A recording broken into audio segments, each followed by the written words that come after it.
So Friday, if I'm doing a rest week, I'm hard on the rest. And if you've been racing and training and going hard and you're consistent, every fourth week can be a way to rest, which is when you get stronger. Okay? Everyone, I shouldn't say everyone, a lot of us forget, myself included, that we go out and ride, we're hitting PRs, we're getting better throughout the season, but riding your bike is stress. And when you rest, that's when your body rebuilds. Like, just think of yourself as like a bodybuilder. They go get pumped, they do, crazy lifting workouts, and then when they rest and eat food, their muscles grow. So just remember that basic concept. Like, you got to rest to really get stronger as you're building. And so you're going to be, building, resting, and then building and tapering into a race. You're a race. You don't taper in every race.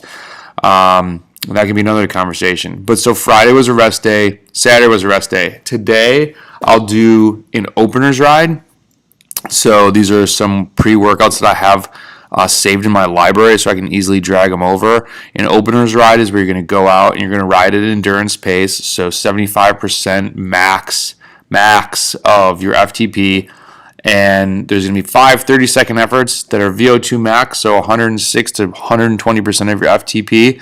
But they don't need to be super stingy. Like, if they feel kind of hard, just ease it back a little bit. You're just literally opening your legs. And opening your legs just means like reminding your body that you're an athlete, that you work out, that you do hard efforts sometimes.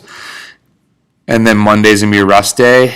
And then Tuesday I would do enduro openers, which this is weird for me that it's on the weekend, so this might not visually be the best example. But enduro openers would just be the same exact thing, but it might be 2 hours. So a little bit more endurance so your body doesn't get super stale. Yes, the next Saturday. So say we did this like the normal rest week. Monday rest.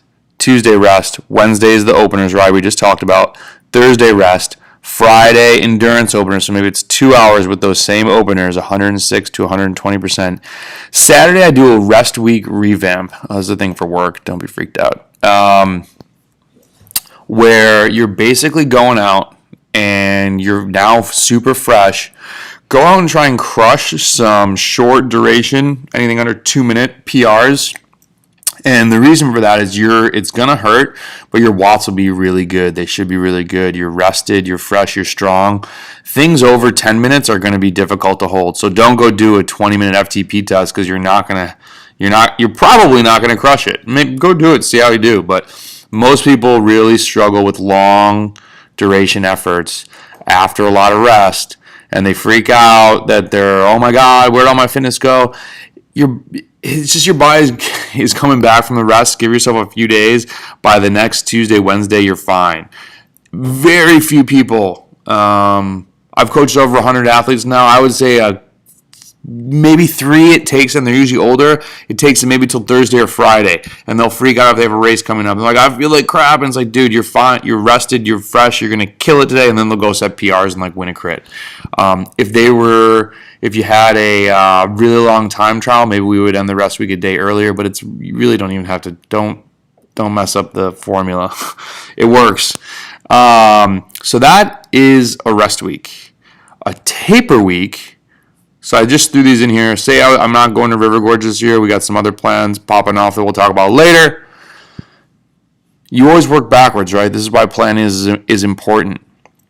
Now, what you do the 2 weeks or 3 weeks before, that is very personalized, and it depends, the intensity and the duration depends on the athlete, it depends on the event you're going into, and it's way too in-depth to get into this conversation, but we can definitely talk about that another time. But this is specifically the taper week. So the day before, openers is a thing, right? But about 3 years ago, I started realizing that when I went through a normal week of training, let's say Tuesday, Wednesday, Thursday, I would take Friday off. I would go to this group ride, and I was thinking back, and I would set some PRs sometimes. The latte ride, shout out to the Rochester Genesee Valley Cycling Club. 40, 50 dudes come out. maybe a couple women, and people hammer. And there's some sections you can go long and hard. You can go short, punchy. Like the route is awesome, and I kind of miss this now thinking about it. But I'd come off a rest day and I'd be killing it. So I'm like, why do I really need to do openers? And the day before a race, you got to pack. You're probably going to work. You're coming home from work. You got to say goodbye to your family. You got things to do. Do you really have that hour to go out, do openers, come back, then repack your bike stuff? I say forget it. So I rest the day before so I can have an easier, more mentally, fresh day traveling. I'll do my openers and I might make them just a little bit longer the day before. The day before that, I'm doing some light tempo. So think like 90% of your FTP, maybe 20 to 30 minutes of it on a 2-hour ride. The day before, Tuesday, is more intensity. It doesn't have to be long. You can keep the ride less than 2 hours. Go out and do some VO2 max efforts. I don't think I would do 6x3 and 4x2. This also varies on where you are in your training, how long have you been training, what kind of intensities can you handle, what are you specifically good at. Everyone's max aerobic is different. So don't overdo it, but yeah, go out or if there's a training race you can go do the training race. If you do a training race, then maybe make this a little bit easier, but that's a taper. So you see that you're still getting that bump in your chronic training load, and then you're staying fresh. You're not letting yourself get stale, which happens in the rest week, but it's fine because you're resting. And now the placing of this, you do not want to put a rest week immediately before an A race because you want to taper. This would be a good taper into an A race.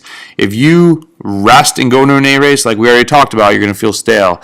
If this is an A race down here, you can do it, but I would say if you're doing a rest week here, so this is a taper. If this was a rest week instead, it would be better maybe to have the A race down here or down here, but it depends on the athlete if they can hold it that long. A lot of athletes do better with rest, intensity with some duration, quick taper, and then they're popping off.